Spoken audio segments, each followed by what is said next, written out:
2024 लोकसभा चुनाव कह सकते हैं एक बहुत बड़ा त्यौहार, राष्ट्रीय त्यौहार इसे कह सकते हैं, क्योंकि कहीं ना कहीं राजनीतिक पार्टियों ने अपनी अपनी कमर कस ली है और चुनाव लगभग तय हो चुके हैं और भारतीय जनता पार्टी और आरएलडी का संगम हो गया है। एनडीए गठबंधन है, इंडिया गठबंधन है, उसके साथ में क्योंकि पार्टियों ने कमर कसी हुई है अपनी, तो वहीं जनता भी इसलिए तैयार है लोकसभा चुनाव में अपने अपना मत का प्रयोग करने के लिए। इनसे जानेंगे क्या नाम है सर आपका, और क्योंकि लोकसभा चुनाव आ गया। सुरेश बाबू नाम है मेरा। और बीजेपी की स्थिति मजबूत हुई है, आरएलडी के गठबंधन से विशेष मजबूत हुई है और काम भी बढ़िया है, ठीक है। अहम मुद्दे क्या मानते हैं आप, क्योंकि लोकसभा चुनाव में कहीं ना कहीं वोट तो डालेंगे? अहम मुद्दा तो किसानों का और ये विकास का, और अहम मुद्दा यही होते हैं। तो इस बार भी दोबारा बीजेपी सरकार? हाँ बिल्कुल, गठबंधन की सरकार बनेगी। क्यों गठबंधन की सरकार के ऊपर चर्चा हुई है? भारतीय जनता पार्टी ने बहुत सारे काम किए हैं, क्या मानते हैं कितना फर्क? गठबंधन की सरकार एनडीए की बनने जा रही है दोबारा। मोदी जी का नारा है अब के 400 पार, तो जनता ने मन बना लिया है अब के 400 पार ही होना है। किन मुद्दों के आधार पर भारतीय जनता पार्टी को जनता चुनेगी? विकास के मुद्दे पे विकास हुआ है, राम मंदिर बना है, और मोदी के राज में सबका साथ सबका विकास जो पार्टी का संकल्प था उसी के साथ काम किया है उन्होंने, और सभी लोग संतुष्ट हैं और बीजेपी को वोट करना चाहते हैं। गठबंधन जो विपक्षी गठबंधन है वो कहीं है ही नहीं। अहम मुद्दा विकास का है सब। हमारी जो गरीब महिलाएं हैं उनको उज्ज्वला योजना से वो मिल रहा है, सिलेंडर मिल रहा है, कल भी 2 रुपये पेट्रोल पे डीजल पे कम हुए हैं, तो मोदी जी राहत दे रहे हैं सबको। यानी सीधे से कह सकते हैं कि इन्होंने कहा कि भारतीय जनता पार्टी ने बहुत सहयोग किया, और वहीं जयंत के जाने के बाद में कहीं ना कहीं किसानों को भी लाभान्वित किया गया है। आप भी किसान हैं, क्योंकि नलकूपों का बिजली फ्री किया गया। कितना मानते हैं, कितना असर मानते हैं? ये हमारे योगी जी की, मोदी जी की डबल इंजन की सरकार है, और विकास के मुद्दे पे ले लो, लोगों की हमारे लेडीज़ों की जनता को जो धुआं से आंखें फूट जाती थी हमारी, उन्होंने उज्ज्वला योजना के अंदर सिलेंडर दिया, फ्री में सिलेंडर दिया, तो उन्होंने आंखों की बदली रोशनी बताई, मोतियाबंद हो जाता था। और ये कहते थे गठबंधन की सरकार की चोरी रोकते हैं, जब वो ये इतिहास में दर्ज है 1950 जब 1 रुपया सरकार भेजती थी यहाँ पे, तो उसके 15 पैसे किसान के पास पहुँचते थे। सीडीओ डीडी वो भी पैसे गिनने का हकदार वो भी लेते थे।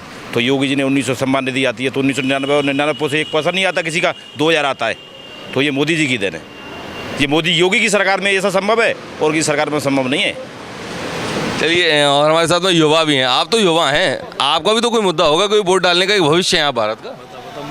मुद्दे क्या होंगे अहम जिन पे आप वोट चुनेंगे? सरकार चुनते हैं मोदी जी को चुनेंगे हम तो। नहीं, मोदी जी को चुनेंगे वो ठीक है, चलिए मोदी जी को चुन लिया, लेकिन कुछ तो अहम मुद्दे तो चयन किया होगा कि ये चीज़ें हैं जो बेहतर। जैसे काफ़ी हैं उनके तो, जो अनगिनती हैं जो न गिने जाएं, काफ़ी हैं। जैसे कि सिलेंडर भैया जी ने बताया उनको, उनसे पहले उन्होंने बताया कि सबका साथ सबका विकास, ऐसे काफ़ी हैं जैसे गिनाएँ नहीं। यानी सिलेंडर है, मकान है, आवास है, किसानों की नलकूप भी बिजली फ्री है। आप क्या मानते हैं कि मुद्दे यही विकास या कुछ और भी है? ऐसा है, मोदी जी और योगी जी की डबल इंजन की सरकार है, और उत्तर प्रदेश में योगी जी ने और पूरे भारत में मोदी जी ने बहुत विकास किया है। सब लोगों का सबका साथ सबका विकास इस पर चल रहे हैं।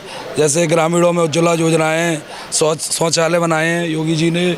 इसके अलावा नल से जल की योजना है, और बहुत सारी योजनाएं गरीबों के लिए। जैसे कन्याओं का 30,000 रुपये महिला कन्याओं को शादी के लिए दिए जा रहे हैं, और लोगों के आवास बनाए जा रहे हैं। इससे लोग बहुत खुश हैं, और इस बार भी योगी जी की और मोदी जी की बीजेपी की सरकार रिपीट करेगी। राहुल गांधी ने 5 वादे किए, उसमें 1 लाख रुपए महिलाओं को देने की बात कही है। यो सिलेंडर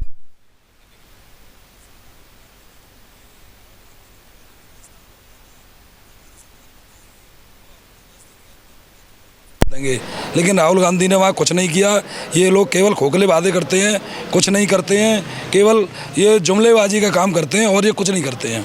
जुमलेबाजी करती है कांग्रेस। यानी कह सकते हैं कि जो लोग हैं वो कहीं ना कहीं योगी और मोदी के सभी इच्छाओं से जुड़े हुए हैं, क्योंकि आप भी किसान हैं। लोकसभा चुनाव की भावनाओं को भी समझते हैं। लोकसभा चुनाव से पहले ही चौधरी चरण सिंह जी को जो है भारत रत्न का जो उन्होंने दिया है, ये हमारे लिए बहुत गर्व की बात है। खासकर जाटों का रुझान बहुत बड़ा है इस वजह से, और युवाओं में भी भारी जोश है कि भाई कम से कम हमें जो है पिछले इतने दशकों में जो सम्मान नहीं मिला वो अब मिला है। तो विकास, सबका साथ सबका विकास लेकर के किसानों के लिए ट्यूबवेलों का बिल माफ़ कर देना, और जो है बुजुर्गों को जो है भारत रत्न की उपाधि जो है दे देना, ये हमारे लिए बहुत बड़े मुद्दे हैं। यानी भारत रत्न एक बहुत बड़ी चीज़ थी, बहुत बड़ी उपलब्धि है। कहीं ना कहीं किसानों की पार्टी जो कह सकते हैं आरएलडी थी, वो भी आज भारतीय जनता पार्टी के साथ है। क्या मानते हैं सर आप? लोकसभा चुनाव है, क्या नाम है सर आपका और क्या मुद्दे होंगे अहम जो वोट डालेंगे आप? हमारे मुद्दे तो यही है, योगी के साथ में मुद्दे हमारे जो है, और जो है सरकार भी बढ़िया है, सारे काम दे रही है, सारी चीज़ें दे रही है, और जो है गरीबों के लिए बहुत कुछ सोच रही है। आपका नाम सलीम, क्योंकि मुस्लिम तो कहते हैं मुस्लिम विरोधी है बीजेपी सरकार। अरे वो चीज़ है कि जो है जिसको नहीं मिलता वो विरोध हो जाता है, जिसको मिलता है वो तो है ही है। और सारे काम हो रहे हैं, सारे काम मिल रहे हैं, राशन मिल रहा है, और भी बहुत से आयुष्मान कार्ड है, बहुत सी योजना निकाल रखी है, लड़कियों की शादी के लिए सारी चीज़ें मिल रही है। यानी कह सकते हैं कि योगी मोदी अपने आप में एक काम जो विकास की वो है परीक्षा, वो उसके कहीं ना कहीं अहम रहती है। आपका क्या मानना है? क्या नाम है सर पहले आपका? सर पंकज। पंकज जी, क्या उम्मीदें हैं, क्योंकि लोकसभा चुनाव आ गया, आप भी तैयार होंगे? बिल्कुल अच्छी तैयार है साहब, जो भारत की पुकार है, मोदी इस बार एक बार फिर और बार है। अच्छा, मोदी के यदि कामों की बात की जाए तो किन कामों से संतुष्ट है जनता? संतुष्टि जब से बीजेपी सरकार आई है, खाते में कोई दिक्कत नहीं आई है। यूरिया रेट टू रेट मिल रहा है 2070 का ही, DAP रेट टू रेट मिली है, किसानों को कोई दिक्कत नहीं आई कहीं भी। और हमारे साथ युवा भी हैं। क्या नाम है आपका? युवा हो आप, लोकसभा चुनाव आ रहा है, वोट डालोगे? वोट डालोगे नहीं डालोगे? किस मुद्दों पे वोट डालोगे? मुद्दे क्या होंगे? किस चीज़ को देख रहे वोट डालोगे आप? पार्टी को देखोगे, विकास के काम देखोगे, या चेहरा देखोगे? क्या चीज़ होगी जो प्रमुख होगी? पार्टी काम जी, सबका साथ सबका विकास, यानी भाजपा। भाजपा कमल का फूल। अच्छा, तो काम भी पता है, कुछ किए हैं काम भाजपा ने? खूब कर रही काम, किए काम? राम मंदिर बना है, नल से नल ये केंद्र चल रहा है, आयुष्मान कार्ड, ये सब DAP टाइम से मिल रही है।